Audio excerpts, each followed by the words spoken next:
Hello, welcome, welcome. This is Confidence Through Cabaret, and I am Heather. And today is Tuesdays, and we are talking all about personal life. So let's get personal. So I have a question. What what beliefs do you hold about yourself? What beliefs do you hold about you personally? What areas are you achieving in your life? What do you know is certain and working? Because in Confidence Through Cabaret, we like to talk about start from where you're strong. So start from the point where you know you're solid, where you believe in yourself. And it would be worthwhile for just a couple of minutes, even just 1 minute, to sit down and think, what do I know for sure about me? What are my true beliefs? How am I doing and how do I know?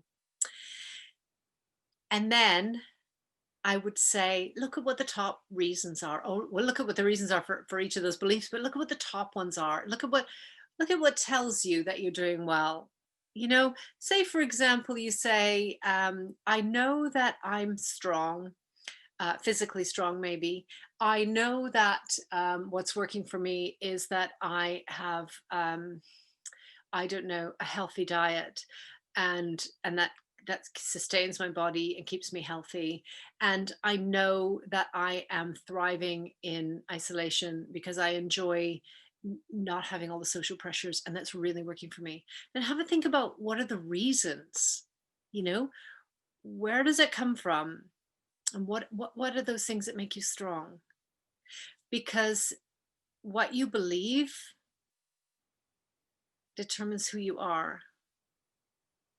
So that's not really true, but it certainly feels true. And it certainly is how we live our lives and what happens for us. So if you believe, it's the Henry Ford quote, isn't it? Whether you believe you can or whether you believe you can't, you're right. And it really is that, your beliefs inform your life.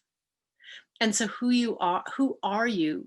Because you are strong, because you eat healthy, and I've forgotten what the third one was I said. But who are you because of those beliefs? And then when you've done that and you've started from where you're strong,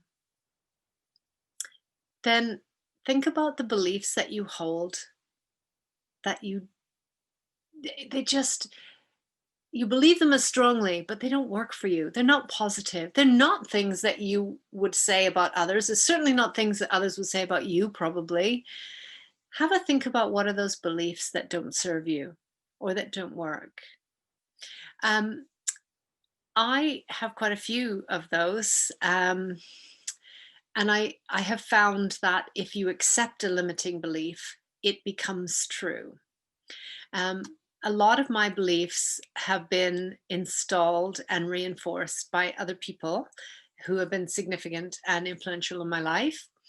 Um, I have been in an abusive relationship where the things that you fear about yourself become reinforced. Um, and I don't know. I don't know quite. I haven't unpicked it yet. I don't know whether that's what I attracted because that's what I believed, or whether I believed that, and so that's what happened. But I do know that it's a vicious circle, and that if you accept a limiting belief, then it will become your truth. Okay, because our perception is everything. Our perception is our reality. Our perception is so important. So often limiting beliefs start with I am, I can't, I'm not, I don't, or, in those kind of sentences. So I'm not strong, or I'm not organized, or I'm not, whatever your I'm not or I can't. I can't do the things I'd love to be able to do. But the biggest limitations that you will face are always the ones that you put on yourself. So I'm going to say that again. The biggest limitations that you face are the ones that you place on yourself. Now, I'm not saying that all of the limitations were created by you, but they were certainly internalized by you. They were certainly strengthened because we look for evidence of why that's true. Ah, I knew that would happen. There it is. Yeah, see, that's another one of those. It's always like that. And then we start to form these patterns and they snowball until they feel really true. And our biggest limitations are the ones that we put on ourselves.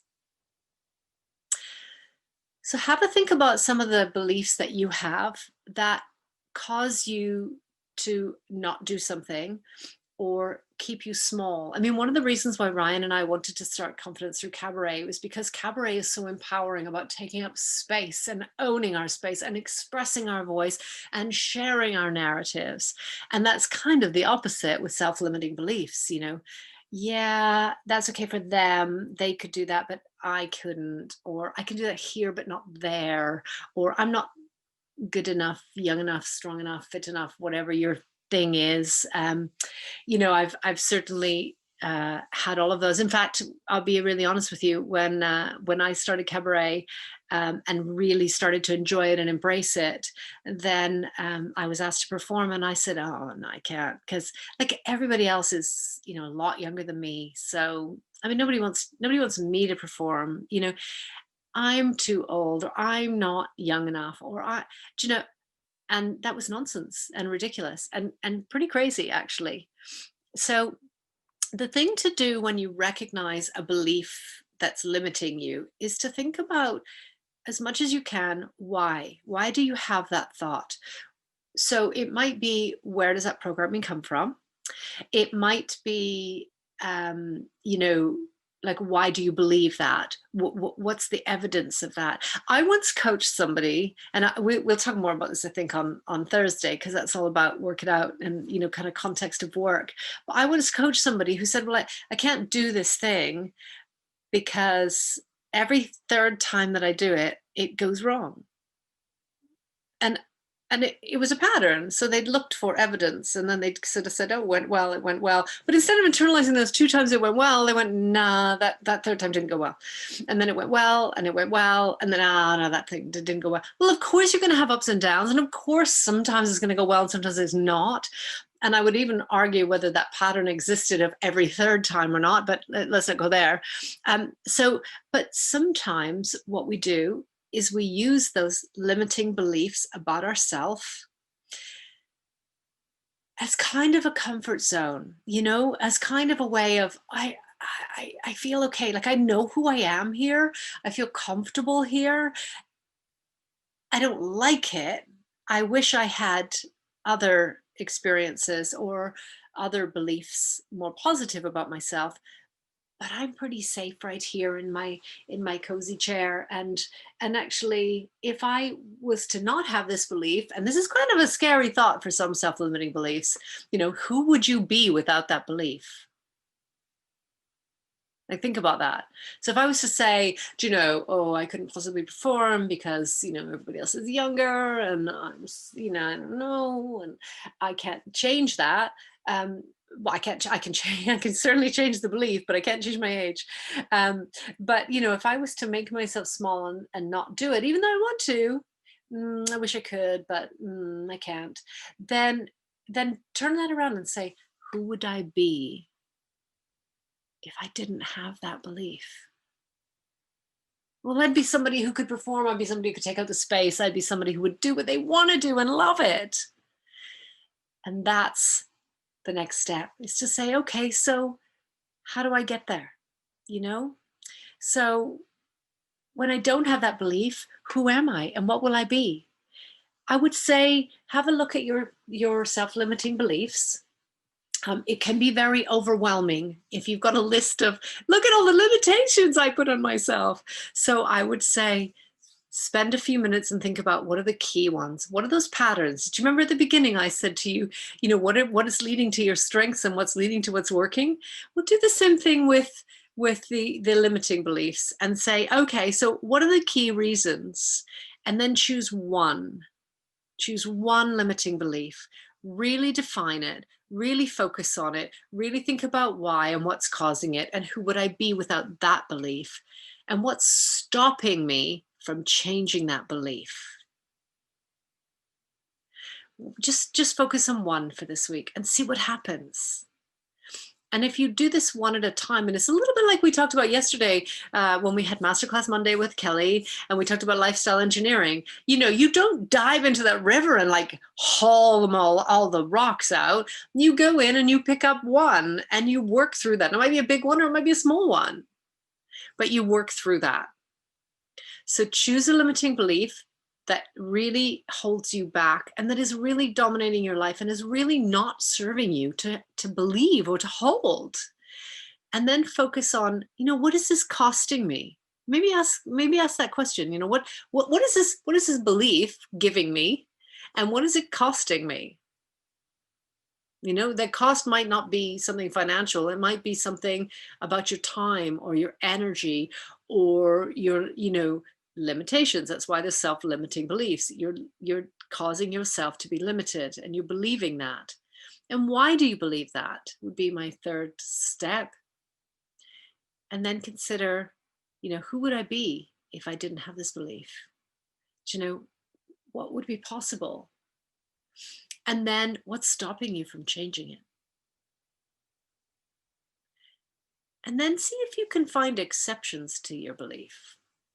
See if you can find times or places where that belief shows up and it isn't true. So for example, if you say, oh, I'm just, I'm not the kind of person who could, I don't know, eat healthy or exercise or, indulge in self-care and in some, kind of, I don't know, maybe playing with makeup or hair or, I'd love to, but actually,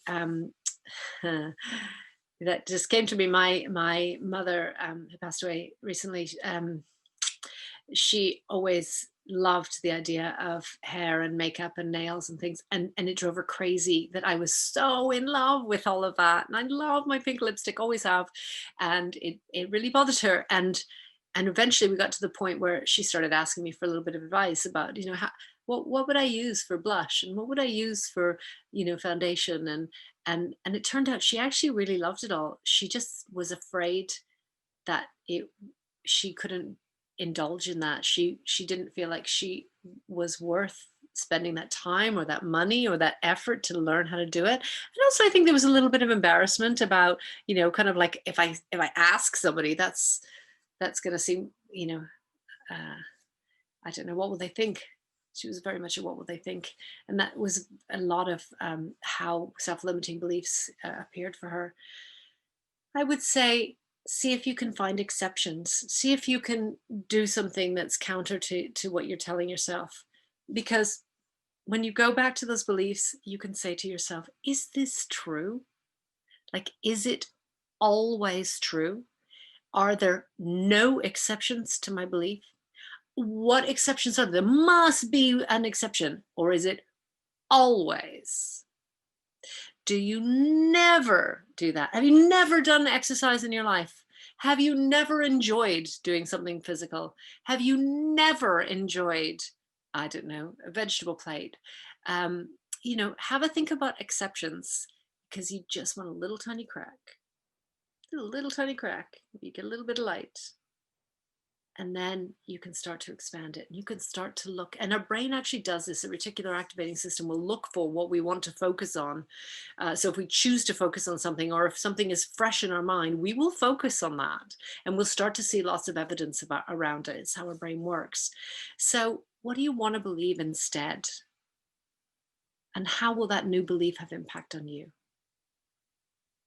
And then my final piece of advice would be to celebrate when you are achieving your new goals, when you are achieving overcoming self-limiting beliefs, when you are embracing new beliefs. Celebrate it. Always celebrate it. I must sound like the party lady by now. I mean, it's like, yay, look for ways to find things to celebrate.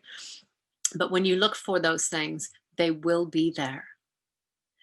So I wanted to just come to a quote that is quite famous, and it's from Gandhi. Our beliefs become our thoughts become our words become our habits become our values, and our values become our destiny.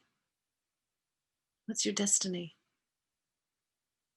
You are destined to do what you truly are aligned with. Your your your destiny is about finding joy and passion. Your destiny is about feeling like you're on the right track. Your destiny is to be able to face your fears and do it. Please do join us on the Facebook community. We are Confidence Through Cabaret on Facebook. We have an active community throughout the month of February. We will be looking at celebrating you and focusing as our theme. We'll tell you a little bit more about that in the coming few days. But our theme is very much a challenge around fall in love with you. So I would love it if you would join us for that. I would love it if you're watching this and it's after February, totally cool. That same challenge will still be in the units. So please do join us wherever and whenever you get this, wherever and whenever you want to join us. That's the perfect time for you. Check out all our other socials, all of them Confidence Through Cabaret. We have a podcast, we have a website, which is confidencethroughcabaret.com. We are on Twitter, which is at YBYWYS. And I am on Clubhouse at Heather YBYWYS, because it is your body and it is your stage. And it is, I've said this wrong, it's your body, it's your world, and it's your stage. And there's no saying it wrong because they're all true. It is your world and it is your stage and it is your body, and it's wonderful, and you deserve to feel great.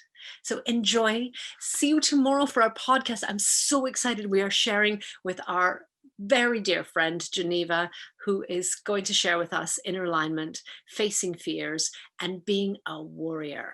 I'll see you tomorrow. Thanks for joining.